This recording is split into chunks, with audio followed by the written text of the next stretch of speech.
capítulo 37. Nós estamos aí continuando a temática. Na verdade, nós estamos no ano da restauração, mas estamos desde o dia 1º de janeiro falando a respeito de restauração.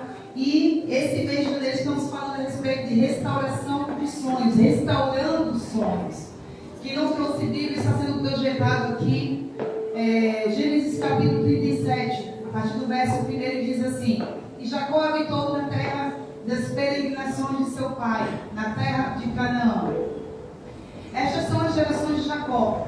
Sendo José de 17 anos, apacentava as ovelhas com os seus irmãos. Sendo ainda jovem, andava com os filhos de Bila e com os filhos de Zilpa, mulheres de seu pai. E José trazia más notícias deles ao seu pai.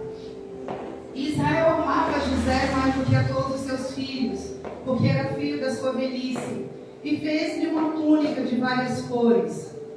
Vendo, pois, seus irmãos que seu pai o amava mais do que a todos eles, odiaram-no e não podiam falar com ele pacificamente.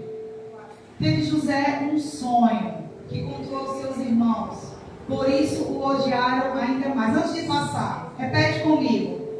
Teve José um sonho. Teve José um sonho. Pode continuar, por favor. E disse-lhes: ouvi, peço-vos este sonho que tenho sonhado. Eis que estávamos atando molhos no meio do campo, e eis que o meu molho se levantava e também ficava em pé, e eis que os vossos molhos o rodeavam e se inclinavam ao meu molho. Então lhe disseram seus irmãos: tu, pois, deverás reinar sobre nós, tu deverás terás domínio sobre nós. Por isso, ainda mais o odiavam por seus sonhos e por suas palavras. E teve José outro sonho, e contou a seus irmãos e disse: eis que tive ainda outro sonho, e eis que o sol e a lua e 11 estrelas se inclinavam a mim. E contando-os a seu pai e a seus irmãos, repreendeu-o seu pai e disse-lhe: que sonho é este que tiveste? Porventura viremos eu e tua mãe e teus irmãos a inclinar-nos perante a terra? Seus irmãos, pois, o invejaram. Seu pai, porém, guardava este negócio no seu coração. E seus irmãos foram apacentar o rebanho de seu pai junto de Siquém. Disse, pois, Israel a José: não apacentam os teus irmãos junto de Siquém? Vem, e enviar-te-ei a eles. E ele respondeu: eis-me aqui. E ele lhe disse: ora, vai, vê como estão teus irmãos e como está o rebanho, e traz-me resposta. Assim o enviou ao vale de Hebrom, e foi a Siquém. E achou um homem, porque esse que andava errante pelo campo. E perguntou-lhe o homem, dizendo: que procuras? E ele disse: procuro meus irmãos, dize-me, peço-te onde eles apacentam. E disse aquele homem: foram-se daqui, porque ouvi-os dizer: vamos a Dotã. José, pois, seguiu atrás de seus irmãos e o achou-os em Dotã. E viram-no de longe, e antes que chegasse a eles, conspiraram contra ele para o matarem. Eu queria ler a versão que diz, a versão da minha Bíblia diz assim, nesse versículo 19: e combinaram-se entre si, eis que vem se aproximando aquele sonhador. O 19: e disseram um ao outro: eis, lá vem quem? O sonhador mor. Na minha versão diz assim: eis que ali vem um sonhador. E o 20, para finalizar: vinde, pois, agora, e matemo-lo, e lancemo-lo numa dessas covas, e diremos: uma fera o comeu, e veremos o que será dos seus sonhos. Vamos fechar os olhos e vamos orar ao Senhor. Pai, muito obrigada por essa noite. Muito obrigada, Senhor, pelo teu povo reunido. Eu te peço, Senhor, que o Senhor possa continuar em nosso meio, ministrando aos nossos corações. E que nessa noite, ó Deus, teu povo possa ter os seus sonhos restaurados. Que o Senhor possa falar ao coração de cada um aqui nesse lugar. E que o Senhor possa, ó Deus, usar a minha vida em favor dessa igreja. Eu coloco à sua disposição, Senhor, meu coração, a minha mente e os meus lábios para tu me usares. Assim eu te oro e te agradeço, no nome de Jesus. Amém. Pode sentar. E nós estamos falando nessa temática sobre restaurando os sonhos.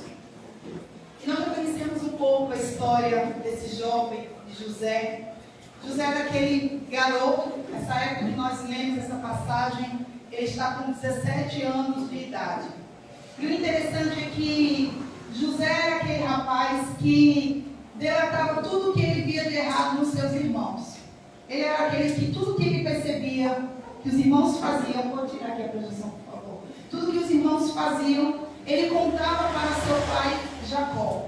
A Bíblia diz também que Jacó, Israel, ele amava mais a José do que aos seus outros filhos, ao ponto do próprio Jacó providenciar uma túnica adornada, uma túnica colorida. Essa túnica ela se destacava em relação às outras túnicas, porque essa túnica denotava um filho especial, ele se destacava, era aquele que poderia ser honrado e herdar a boa herança do pai.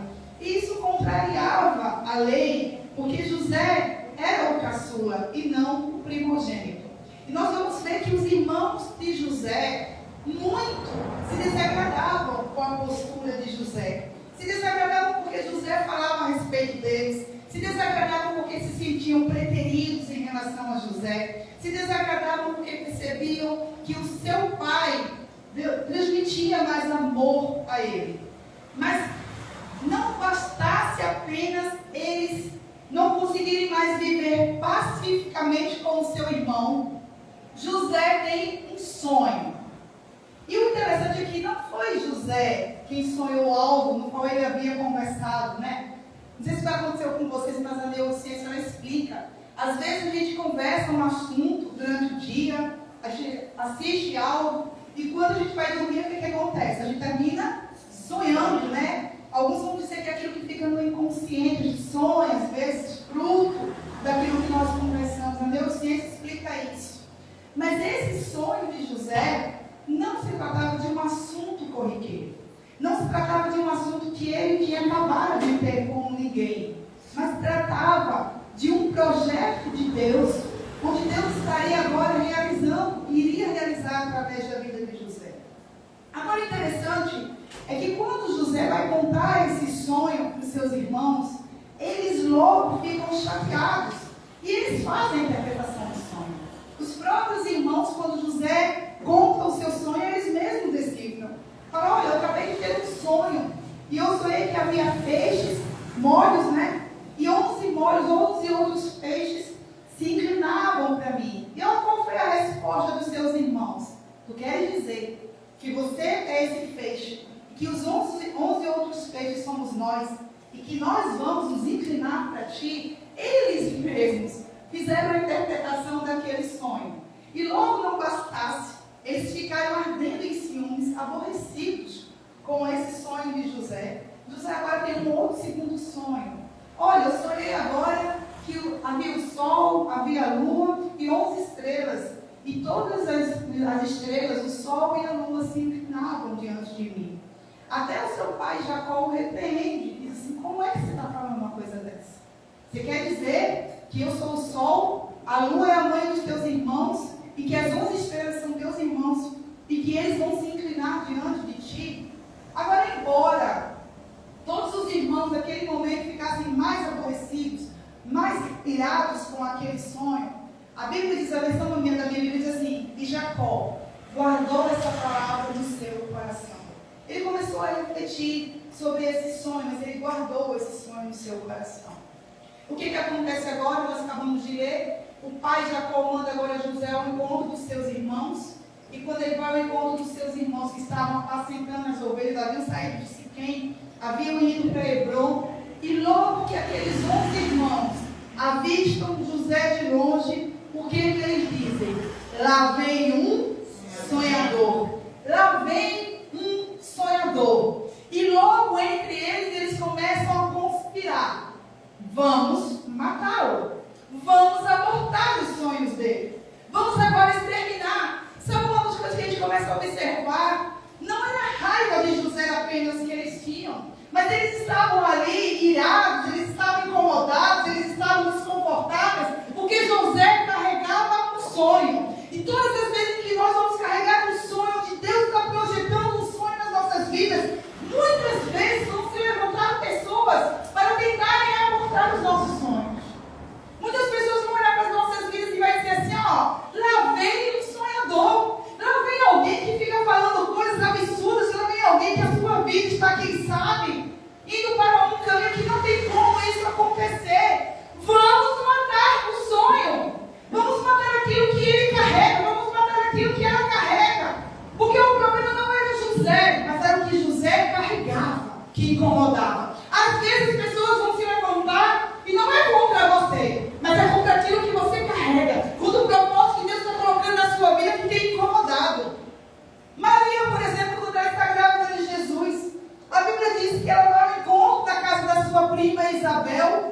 no ventre de Isabel começa a se mexer.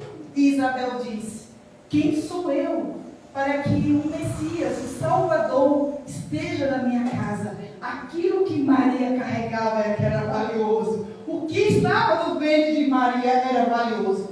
E uma das coisas que a gente precisa entender: todo sonhador pode ter inimigos. Todas as vezes que você se levantar para se projetar, para realizar coisas nas quais, quem sabe, Deus colocou no teu coração, vai chover gente assim, ó, tentando abortar teus sonhos. Sabe por quê? O problema é que tem gente que nem sonha e nem deixa ninguém sonhar. Tem gente que não sonha e ainda se incomoda com quem sonha. Tem gente que vive a vida dela para tentar abortar os sonhos que Deus colocou na sua vida. Esses eram os irmãos de José. Porque observa, se eles observassem os sonhos de José e achassem que José era um lunático, um garoto fantasioso, por que eles precisavam matar José? Se não houvesse possibilidade daquilo se realizar, eles falaram: deixa esse menino sonhar. Quem é que vai se incomodar com o sonho do menino? Deixa ele sonhar. Deixa ele viver no fantástico mundo dele. Não vai acontecer. Mas observa que eles começam a se incomodar. Eles começam agora a se inquietar. Eles começam agora a tentar matar o sonhador. Eles veem que existe um projeto sobre aquele sonhador. Existe um propósito no qual aquele sonhador vai sim se levantar e vai fazer algo que eles não gostariam que fizesse. E aí, quando finalmente José chega diante deles, eles têm uma ideia: vamos jogar ele numa cisterna. Primeiro disseram: vamos matar. A gente conta uma história para o nosso pai e a gente extermina o sonhador. E aí começam a ponderar: não, vamos vender ele como escravo, é melhor. Agora imagina, um filho querido de um homem que Jacó não era qualquer homem. Israel era um homem influente, um homem que a gente pode dizer assim, era um homem que as pessoas respeitavam, era um homem riquíssimo, era um homem próspero. O filho caçula, o queridinho agora, sendo exposto num lugar para ser vendido como um escravo. Os midianitas levam José e ele é vendido como escravo. E aí qual é o desfecho de José? Levado agora como empregado na casa de um homem chamado Potifar. E aí eu vou dar só uma paradinha para depois a gente voltar a essa história, porque a gente já conhece um pouco dessa história. Quando José ele é levado para a casa de Potifar, o clima, a história, o histórico de traições, de calúnias, não param por aí. José continua vivendo situações de calúnia, porque a esposa de Potifar, quando ela olha para José, ele era um rapaz bonito, ele era um rapaz que Deus estava com ele, porque ele prosperava onde ele chegava, e aquela mulher tentou o quê? Seduzir José. Tentando seduzir José, ele não aceita a sua cartada de sedução, ele temia ao Senhor. Ela inventa uma história, e aí seu marido, agora irado, joga José na prisão. E eu fico imaginando agora, tentando fazer uma leitura bem isolada sobre José, como é alguém que revelou um sonho, alguém que só sonhou, alguém que só disse algo que ele tinha dormido e ele tinha sonhado. Alguns vão dizer, vão defender, por que José contou isso para os seus irmãos? José foi ingênuo, alguns vão dizer.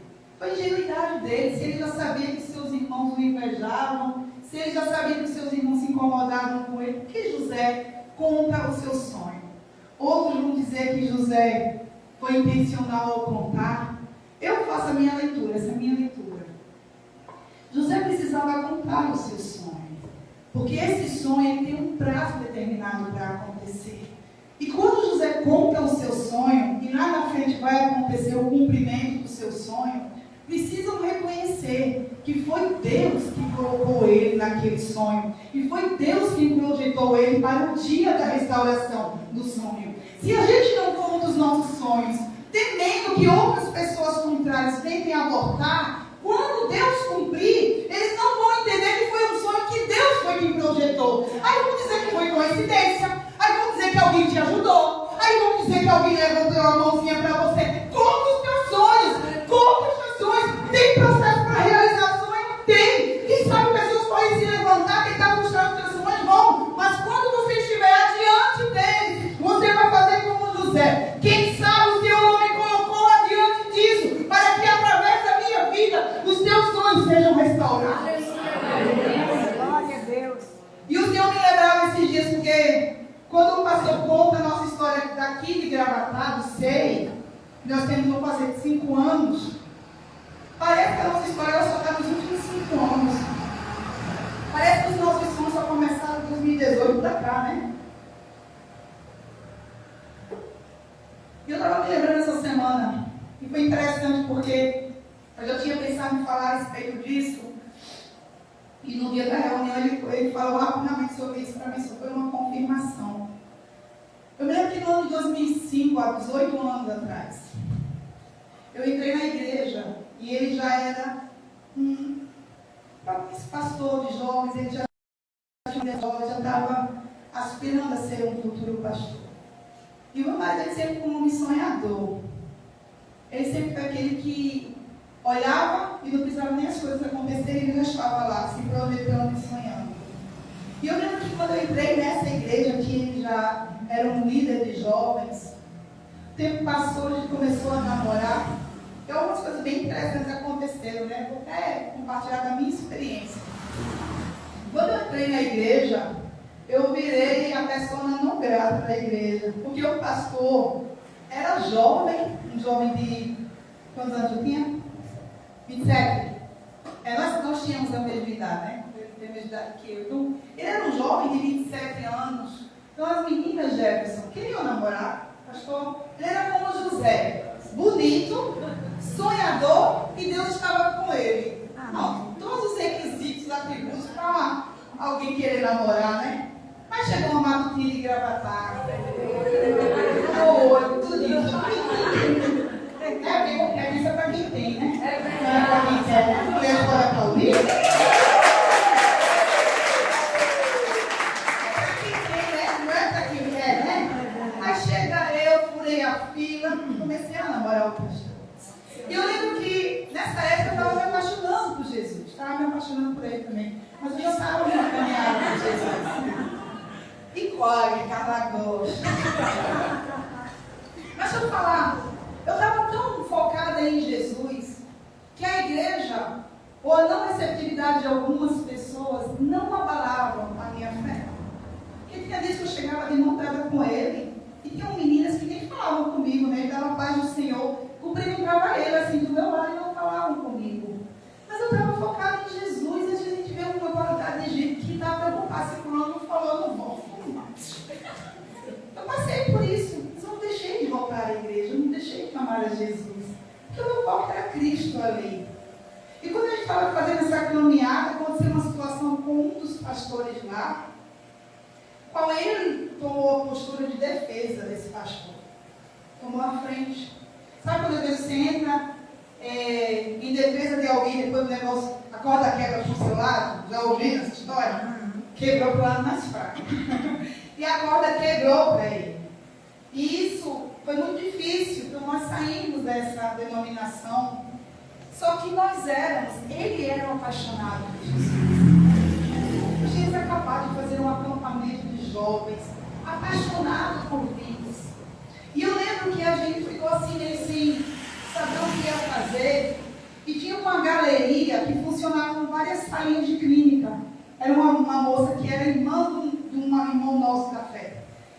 E aí ela tinha um salãozinho, mas era um salão pequeno, dessa parede para cá só, muito pequeno, para umas 20 cadeiras no máximo. E a gente alugou esse espaço. Mas a gente não podia funcionar durante a semana porque era uma clínica. Então a gente alugou para nos domingos a gente fazer os cultos. Preste atenção. Às vezes os nossos sonhos vamos levar para calabouços, viu? Às vezes quando a gente fala dos nossos sonhos, vamos nos levar para lugares de humilhação. Às vezes, quando você conta o seu sonho, você vai ir para um lugar que você não vai conseguir realizar o seu sonho. Só que durante o processo, enquanto não se realiza, o teu chamado é que tem que gritar. Aleluia. Daquilo que Deus colocou no teu coração, que tem que falar mais alto. E eu me lembro que a gente mandou fazer um tablado de madeira, era pesado. E essa galeria tem uma areazinha assim do lado, que era como um corredorzinho feito esse. Nós mandamos colocar a telha brasilite.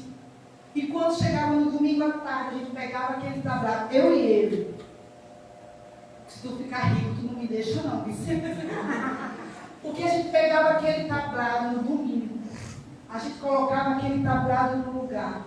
A gente pegava todas as cadeiras que ele deixava empilhadas. Colocava a cadeira, colocava a púlpito, um ventiladorzinho. E a gente fazia o culto ao Senhor. Ali, nesses cultos, eu recebi o dom de línguas. Foi ali. E aí, quando acabava o culto, lavar banheiro para deixar limpo para o outro dia, porque era uma clínica. Tirar tablado, limpar, passar pano, guardar tudo de novo. E aí depois a gente foi, aí descobriram que a gente estava com esse pequeno ministério ainda. Antes de a gente ir para esse lugar, a gente ficou se reunindo na casa de irmãos. Sabe o que era o culto? Uma tábua de passar ferro. Hoje é bonito. Mas era uma tábua de passar ferro. E aí a gente, quando descobriram que nós estávamos nos reunindo, veio uma proposta de um casal que já tinha um grupo. Vamos montar junto uma igreja? Vocês têm aí um vigor, aí um casal já de idosos. Vocês têm um vigor. A gente tem uma turma aí que precisa de um lugar para adorar. E nós iniciamos um projeto.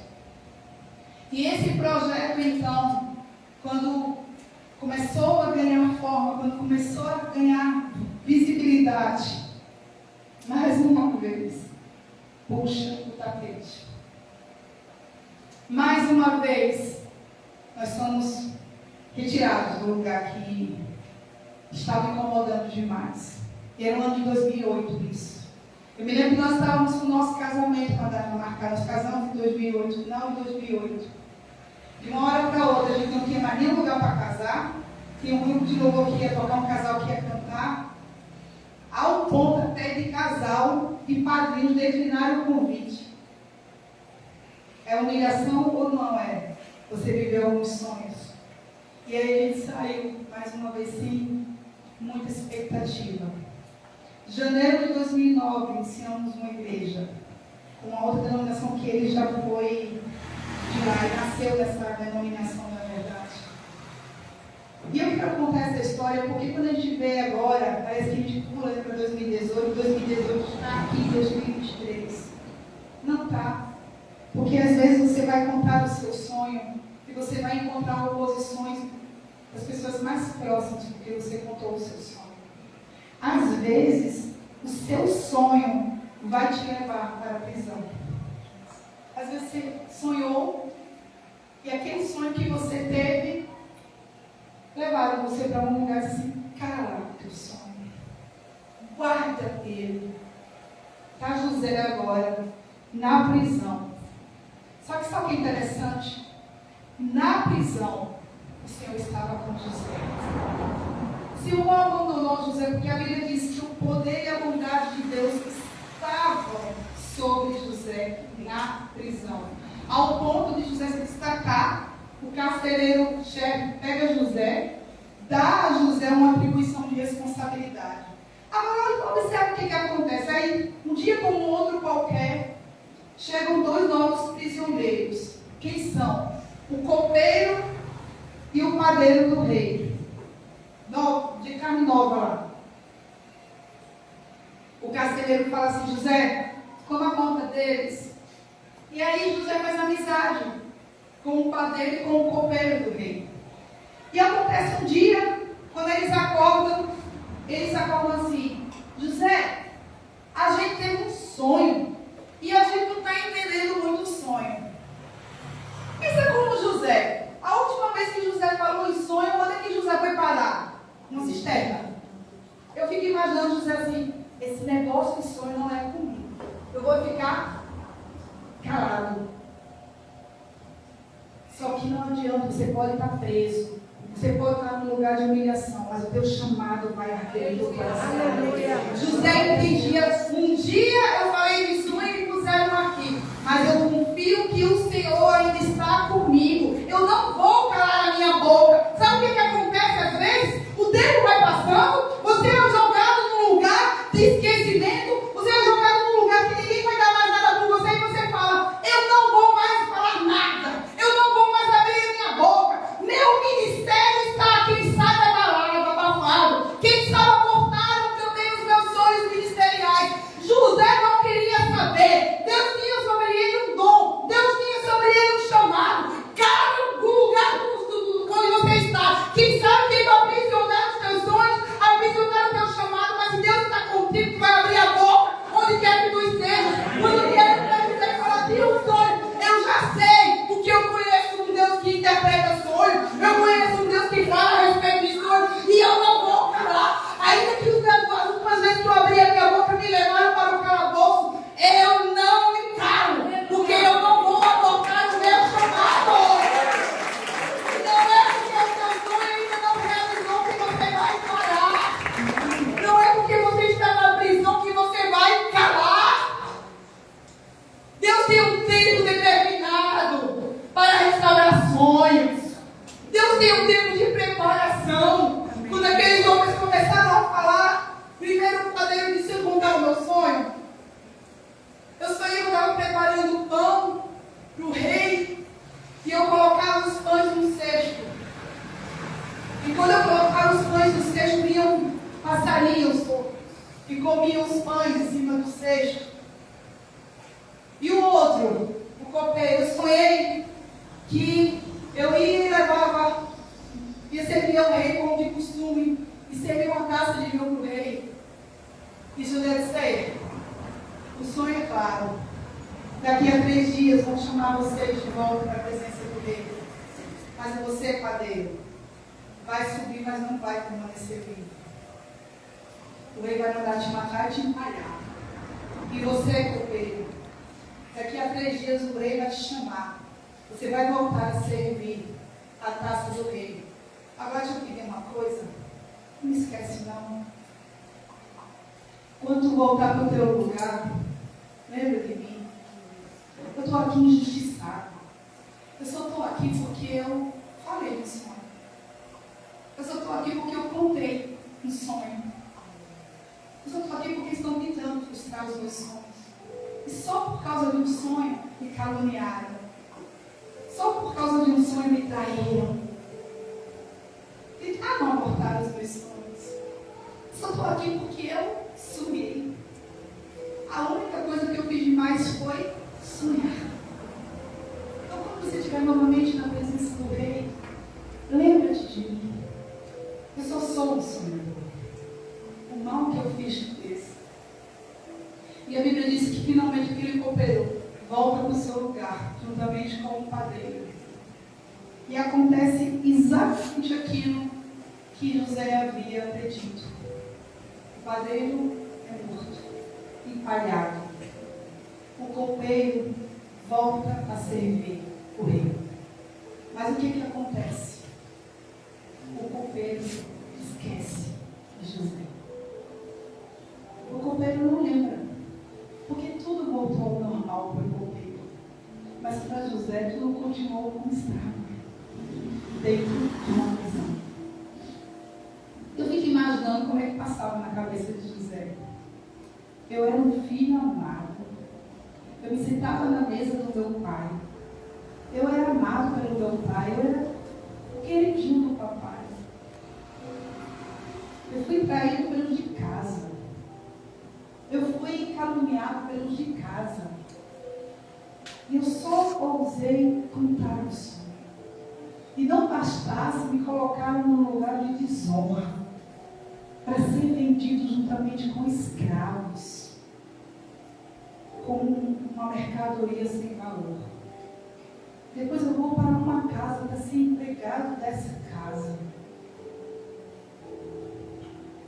E aí, porque eu te amei, Senhor, porque eu fui leal a Ti, Senhor, eu não me corrompi. Eu até poderia ter me corrompido com aquela escolhi o Senhor. E isso me custou um preço. Porque agora me lançaram injustamente numa prisão. Foi um delito que eu não cometi. E José via os anos passando. José percebia que cada dia, se aquele sonho fosse de fato um sonho real, estava muito longe de ser realizado. Mas aí, Deus não dá ponto, Senhor. Porque Deus às vezes usa aquilo que um dia foi nossa situação de dor, para dizer assim, naquilo que foi dor, eu vou te usar para ser restaurado em você. É o sonho do problema. Teu problema foi tu compartilhar sonho. Deixa eu te dizer, vai ser a instrumentalidade que eu vou usar para você sair dessa prisão. Tem coisas que Deus usa de uma didática tão linda. Ele fala assim, tu sonhou, tu creu, tu confiou nos sonhos. Pois eu quero te dizer, é através de um sonho que tu vai sair dessa prisão. Porque aí um dia com o outro qualquer. Agora é Faraó que sonha. E quando o Faraó sonha, tem um sonho enigmático. 7 vacas magras, com 7 vacas gordas, e as magras engolem as gordas. 7 espigas de milho mirradas, com 7 espigas de milho grandes, e as 7 menores engolem. E aí o Faraó manda chamar os que interpretam sonhos magos, chama todo mundo que possa. Ele ficou atordoado com aquele sonho. E aí, quando ele manda chamar um monte de gente para interpretar, ninguém conseguia interpretar esse sonho. E aí o copeiro diz assim, rei, lembrei, eu cometi uma coisa tão feia. Porque eu me lembro agora que teve um homem que eu sonhei e ele foi usado para restaurar o meu sonho. E esse homem está na prisão justamente. Manda chamar ele, certamente ele vai interpretar o seu sonho. Nessa hora, Faraó manda chamar José. E José, quando está diante de Faraó diz, é você que interpreta sonhos. Ele ainda diz, se não for Deus que interpretar, eu não posso fazer. Toda honra e toda glória. Quando ele interpreta o sonho, ele não só interpreta, mas ele dá agora os caminhos para uma administração. Se fosse o Senhor, eu faria isso. Vão vir 7 anos de abundância, vão vir 7 anos de fartura. Mas aí você vai se preparar nesses 7 anos, vai ajuntar os celeiros, grãos. E depois, quando os próximos 7 anos virem de fome, de escassez, o seu governo vai estar preparado para os dias maus. Aquilo soou aos ouvidos de Faraó. Esse homem entende das coisas. Esse homem está preparado para ser o meu conselheiro, para ser aquele que vai administrar o meu governo. E a Bíblia diz que depois de Faraó, José era o homem que tinha mais autoridade naquele lugar. Finalmente, os anos de escassez chegam. E deixa eu te falar, do dia que José conta os seus sonhos, até esse acontecimento foram 22 anos. Parece tempo demais para Deus restaurar sonhos. Quando finalmente a escassez chega agora lá em Canaã, os irmãos de José vão para o Egito, ouvem falar que no Egito eles têm cereal, eles têm comida, eles têm os recursos. E aí eles chegam diante de José, mas não reconhecem a José. Observa agora o que acontece. Quando os irmãos de José estão diante dele, não reconheceram, mas José sabia quem era. Lembra que aos 17 anos José contou, eu sonhei que eu era um óleo, um feixe, e 11 outros feixes se prostravam diante de mim, e eles falaram assim, porventura tu queres se você é constituído como governante sobre nós, por um acaso nós iríamos nos inclinar diante de ti? Não foi essa a interpretação dos irmãos? E aí, no capítulo 45 de Gênesis, José vai agora dizer assim para os seus irmãos que estavam ali diante dele: ei, eu sou José, o irmão de vocês que vocês venderam para o Egito. E aí aqueles irmãos agora ficam aterrorizados, porque eles não sabiam como José iria agora lidar com a traição depois de 22 anos. E aí José fala assim: não fiquem tristes, nem fiquem amedrontados por me terem vendido, porque foi para que a vida de vocês fosse preservada que Deus me enviou adiante de vocês. Nessa hora, eu imagino os 11, não eram 11 porque alguns ainda estavam lá com Benjamim, se prostrando diante de José. E aí eles, o que ele vai fazer agora? Só que aquele que tem um sonho restaurado, ele não consegue mais olhar para quem tentou abortar os seus sonhos. Ele só consegue ver o Deus agora restaurando o seu sonho e sendo um canal de bênção para restaurar os sonhos de outros. José não estava preso a quem atrapalhou, a quem foi injusto, sabe? José estava dizendo assim: não se preocupem não. Deus me enviou adiante de vocês para que aqui, no lugar onde Ele está cumprindo os meus sonhos, vocês possam ver que foi para que preservasse vocês. Tem um propósito maior.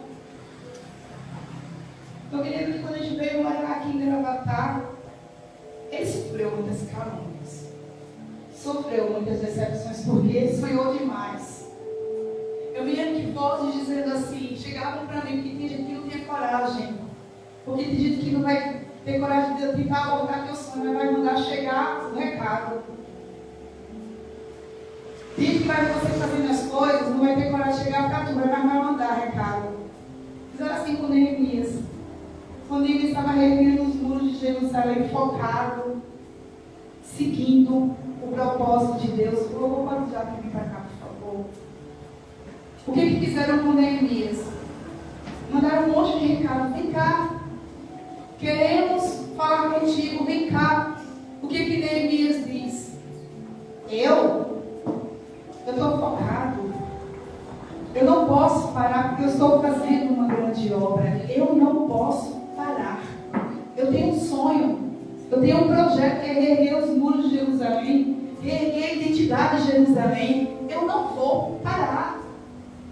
E eu me lembro que quando a gente passou esse processo, eu estou contando o processo dele, 18 anos, que é o tempo que nós estamos juntos. Eu só posso falar do que eu vi, do que eu observei. Eu vi esse homem ser caluniado, ser traído, porque ele levantou. Porque ele estendeu a mão. Eu vi, eu estava lá. Porque sonhou. Tinha gente que falava assim, que não era pastora na época: Fabi, fala para Gustavo procurar alguma outra coisa para fazer. Não dá dinheiro, esse sonho.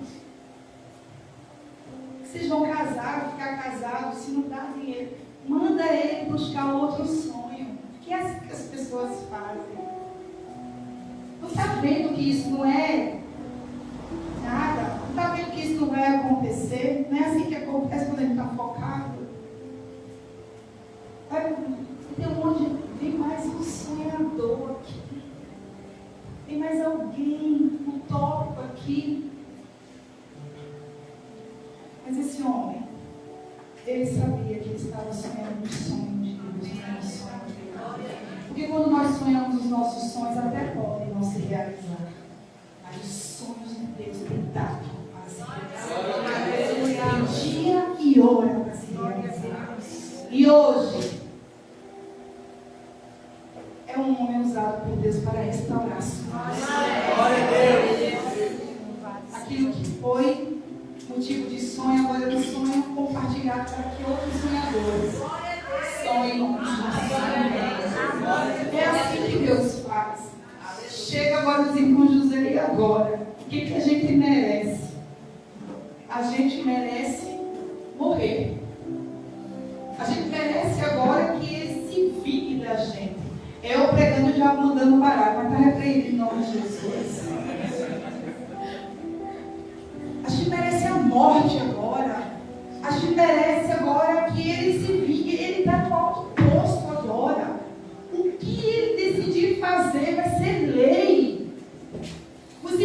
temeram, porque José estava no lugar onde o que ele mandasse Faraó ia e realizava. Ele era o braço direito de Faraó.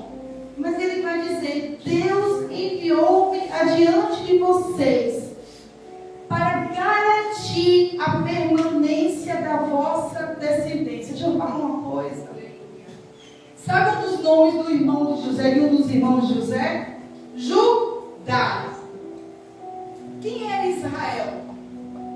De que nação veio Jesus? Jesus, ele é um leão da tribo de Judá.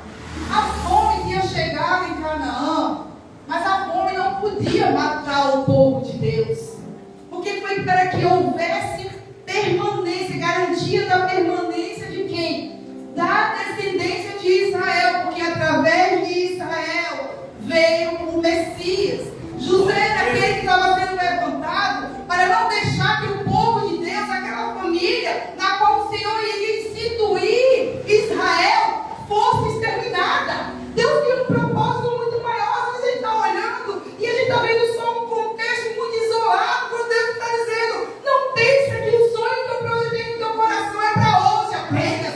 Não pense que o sonho que eu projetei no teu coração só vai beneficiar os de perto, porque os projetos que Deus tem são para alcançar as próximas gerações, para alcançar as pessoas através da tua vida, em tempo e fora de tempo. Amém. O que Deus está dizendo é: assim como houve um dia para os seus sonhos serem abortados não, adiados, houve prisão, houve calúnia, houve traição, mas no dia que Deus dizer até hoje, porque hoje eu restauro o teu sonho, e porque tu não negaste o teu chamado, porque tu não negaste aquilo que eu coloquei na tua vida, porque tu permaneceste fiel, eu estou mandando você adiante dele, para que quando ele chegar diante de você, vão dizer: o Senhor cumpriu, o Senhor realizou, e bendito seja o nome do Senhor.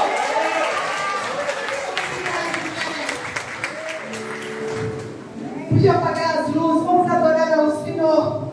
E esse louvor ele trata a respeito de lugares onde nós somos lançados. A Bíblia fala de Daniel, que foi lançado na cova dos leões só porque não quis se prostrar diante de Nabucodonosor. A Bíblia diz que os amigos de Daniel, Sedraque, Mesaque e Abednego foram lançados dentro da fornalha ardente. Olha, não bastava ter lançado eles na fornalha ardente, mas não andaram ainda. Não ninguém consiga nem chegar perto, mas eles não contavam que o guarda de Israel estaria com eles dentro da fornalha.